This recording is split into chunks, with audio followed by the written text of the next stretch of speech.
Salut! Bon ben voilà, je me lance, c'est ma première vidéo, alors soyez indulgents.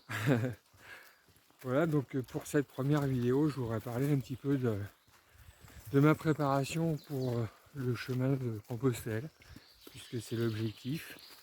Alors préparation post-confinement, hein, parce que normalement on devrait être sur la route. Donc ben, on s'adapte et donc il faut y aller progressivement parce que le but du jeu c'est pas de se faire mal, c'est de se faire plaisir déjà avant tout. Et donc voilà, donc je vais faire une petite série de vidéos pour présenter un peu ma préparation, parce qu'en fait chaque randonneur, chaque pèlerin, chaque marcheur a ses propres habitudes et voilà, mais bon voilà, si ça peut inspirer quelqu'un, ben pourquoi pas. Voilà, donc ça commence bien, je viens de casser mon petit trépied qui tient le téléphone avec lequel je filme. Bon, c'est pas grave. Voilà, je voulais commencer aussi par faire une petite dédicace spécialement pour Fanny qui m'a donné envie de faire la Via Arverna, et à Suzanne de l'Instant Vagabond qui abreuve le web avec ses vidéos pertinentes et détaillées. Donc voilà, ben merci à vous. C'est un peu grâce à vous aujourd'hui que je commence cette vidéo et que je vais bientôt entamer mon chemin. Voilà, donc dans ma petite préparation, j'essaye de faire des chemins un petit peu variés. Attention, parce que je traverse une petite route. Voilà. Et donc en fait, je me rends compte que j'ai déjà fait des treks, notamment en montagne, notamment un super trek au mois de septembre l'année dernière, autour du Sancy. C'est un super truc, physique mais super. Et je me suis rendu compte que c'est pas la peine d'avoir un entraînement d'athlète. En fait, c'est le chemin finalement qui fait ton entraînement. Tu commences tranquille et puis tu peux accélérer un peu après. Voilà, donc dans l'idée, c'est pas de de battre des records, c'est d'avancer, de se faire plaisir, de marcher et puis profiter du paysage. Alors pour ma part, je préfère la rando en solitaire, justement parce que ça permet de marcher à son rythme, de s'arrêter quand on a envie, de profiter de la nature à l'instant où on a envie, on fait un peu ce qu'on veut. Voilà, donc j'en profite d'être avant le chemin parce que j'imagine que sur le chemin je vais rencontrer pas mal de monde, même avec cette année un peu particulière où du coup il y aura moins de pèlerins à cause du virus. Mais bon, je suppose que plus j'approcherai de l'Espagne, plus je rencontrerai de pèlerins. Donc voilà, donc je profite de la solitude pour mes petits entraînements hebdomadaires, voire quotidiens quand il fait beau.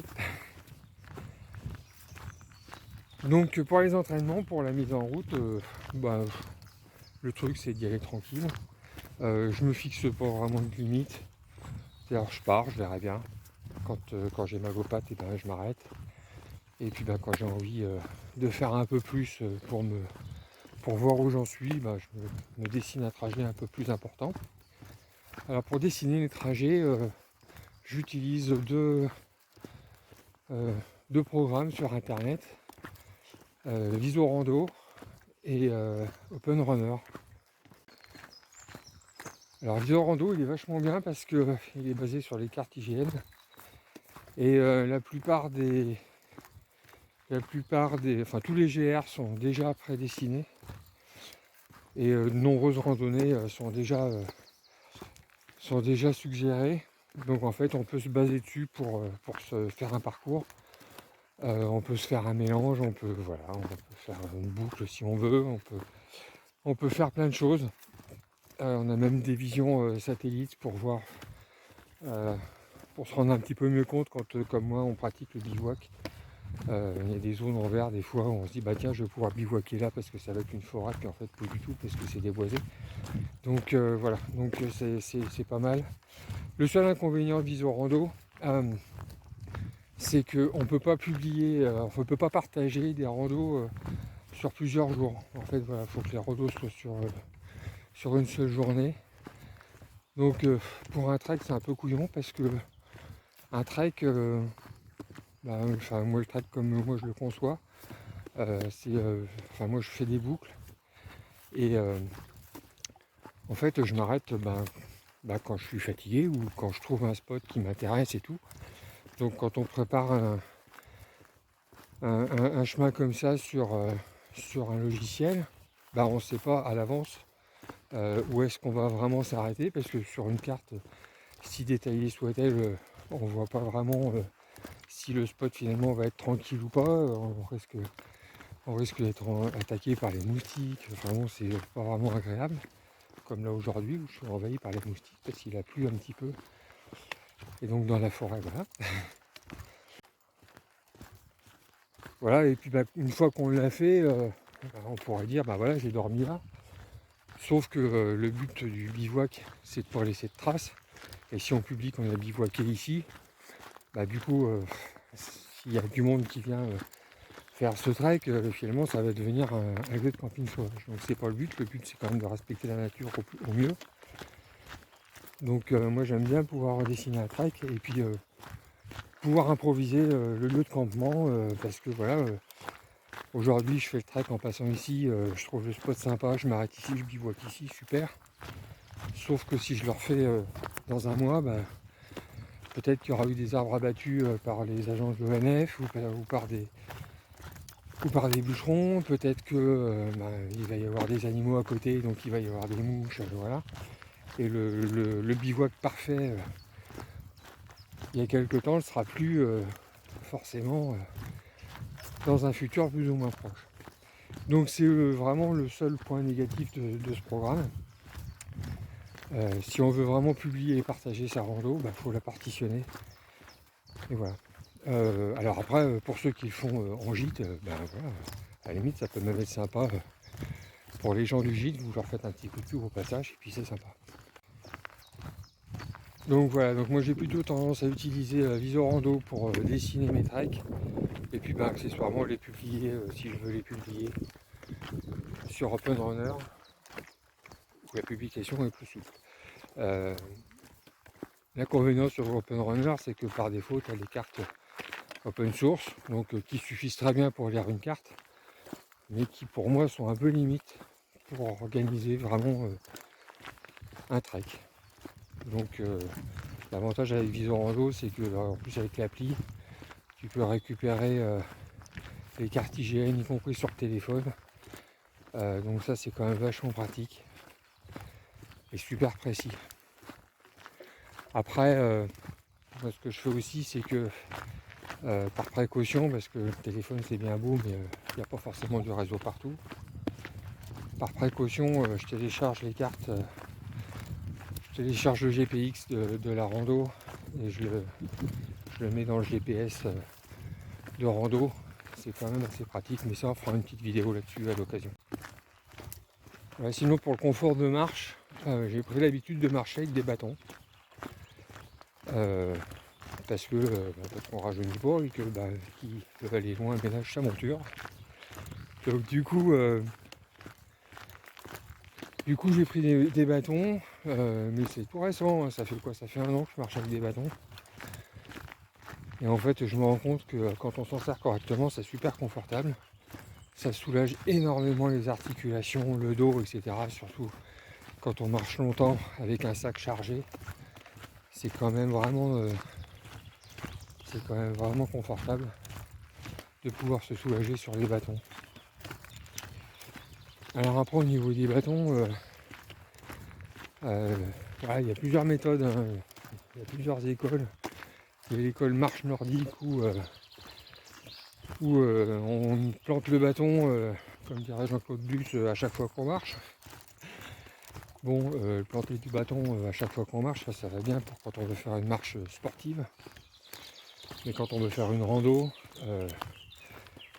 Il faut plutôt se trouver un balancement des bras. On s'y habitue très vite, les premiers coups il faut réfléchir et puis après ça devient, j'allais dire, musical en fait, ça donne un rythme et ça soulage. Alors après effectivement quand on arrive sur une pente, moi sur une pente dès que ça commence à s'incliner un petit peu, j'ai tendance à faire à planter le bâton à chaque pas pour me soulager et puis ben voilà quoi pour répartir le poids parce que quand ça monte avec un sac à dos qui fait entre 10 et 15 kg, et ben on se trouve beaucoup plus lourd que d'habitude. Donc on se soulage avec les bâtons. Voilà. On va rentrer dans la forêt, on sera un peu plus à l'ombre. Ce sera plus confortable. Il commence déjà à faire très chaud ce matin. Voilà. Donc en parlant des bâtons, moi tant que possible, on va faire une petite pause, voilà. Tant que possible, je marche sans les bouchons au bout, voilà. Parce que je me dis que c'est pas très utile de laisser du caoutchouc dans la forêt. Il y a des pointes, je sais pas si on voit bien là, voilà. Il y a des pointes là comme ça qui sont bien. Alors effectivement, les bouchons, ils sont dans la poche. Et puis je les mets, voilà, c'est ça. Je les mets dès que j'arrive sur du bitume parce que effectivement c'est super désagréable d'entendre les bruits des bâtons, les clics-clacs et tout ça sur la route, c'est vraiment chiant. Et au niveau du choix des bâtons aussi, attention avec le soleil, voilà. Au niveau du choix des bâtons aussi, voilà, j'ai pris des bâtons avec ce genre de fermeture de réglage. Voilà. Alors il en existe avec des billes qu'on appuie et avec des trous. C'est super bien, c'est super costaud, c'est ce que j'avais avant. Enfin c'est ce que j'avais acheté au début, que j'ai commencé à marcher avec les bâtons l'an dernier. Le seul souci c'est que je trouve que c'est un peu bruyant. Alors après bon j'avais pas pris du haut de gamme non plus, hein, mais parce que c'était pour essayer. Mais vite j'ai été convaincu par l'efficacité et la solidité. Mais j'ai été aussi très très vite déçu par ce bruit qui est vraiment très désagréable quoi, quand on vient se promener en forêt. Ce qu'on a envie d'entendre, voilà, c'est ça, les petits oiseaux. Hein. Et c'est quand même nettement plus joli que les cliquetis des bâtons. Voilà. Autre détail sur les bâtons, pour ceux qui n'en ont pas encore et qui pourraient s'y intéresser, le pommeau. Voilà, ces pommeaux là, enfin voilà quoi, faut vraiment se sentir bien avec la main. Ça c'est super important, surtout quand on fait un peu de dénivelé. Parce que dans les descentes, notamment en montagne où c'est un peu caillouteux, les bâtons, voilà, on marche comme ça, les bâtons un peu en avant pour amortir la descente et pour éviter, et puis pour se soulager les chevilles, pour éviter de se faire une entorse. Si on n'a pas un pommeau confortable, avec lequel on se sent bien, ben, vite ça devient galère. Alors quand c'est une petite descente, c'est pas bien grave, mais quand on veut descendre le sentier, on trouve le temps long. Donc vaut mieux que ce soit un minimum confortable. Donc voilà les éléments importants importants pour moi en tout cas. Chacun verra après son opinion là-dessus, mais voilà, sur le choix du bâton. Si j'allais oublier à propos des bâtons, la dragonne, avec ou sans, c'est la grande question. Alors beaucoup disent que sans c'est mieux, parce qu'effectivement si on tombe on risque de se faire mal, voilà. Bon, c'est vrai que sans on est mieux, surtout quand il fait chaud. Alors le bronzage agricole avec la dragonne autour du poignet. Bon, toutefois quand on fait du dénivelé, quand on a couru 2-3 fois après le bâton, on réfléchit différemment à la dragonne et on se dit que si elle est là, il y a peut-être une utilité. Donc je la mets pas tout le temps. Je la mets quand j'ai envie d'avoir les mains libres. Je la mets quand je fais du dénivelé et que je risque de glisser et que du coup, ben voilà quoi, ça évite de courir après en cas de glissade, de chute, ou voilà. Sinon, bah voilà, un jour comme aujourd'hui, il fait beau, je suis sur un terrain relativement plat. Les bâtons ils ne servent plus à chasser les moustiques qu'à marcher. Donc effectivement, aujourd'hui, la dragonne, c'est pas forcément utile. Voilà, une autre fonction des bâtons, c'est quand on vient se promener comme ça après confinement et que ça fait longtemps que le chemin n'a pas été pratiqué, et ben il y a un peu de friche, il y a un peu de ronces, et donc pour écarter les ronces, ben, les bâtons c'est quand même super pratique. Voilà, bon bah pour une première vidéo, on va l'arrêter là. J'en referai une autre comme je suis en train de préparer mon sac, parce que la semaine prochaine, ce week-end ils annoncent des orages, donc c'est pas une bonne idée pour aller faire un trek. Mais la semaine prochaine, je voudrais me faire un petit trek dans le Puy-de-Dôme, voilà, pour changer. En fait, voilà, j'aime bien cette région et puis c'est idéal. Donc, comme je voudrais me faire un petit trek dans le Puy-de-Dôme, je suis en train de préparer mon sac. Donc, ça fera peut-être l'occasion de faire une petite vidéo là-dessus. Et puis, de commenter pourquoi j'ai choisi tel matériel par rapport à un autre. Voilà, bon, histoire de partager un petit peu. Alors voilà, ça va être redondant avec les vidéos, notamment de Fanny ou de Suzanne, qui ont fait aussi leurs vidéos là-dessus, qui sont très pertinentes d'ailleurs, et desquelles je me suis beaucoup inspiré. Donc voilà, à bientôt.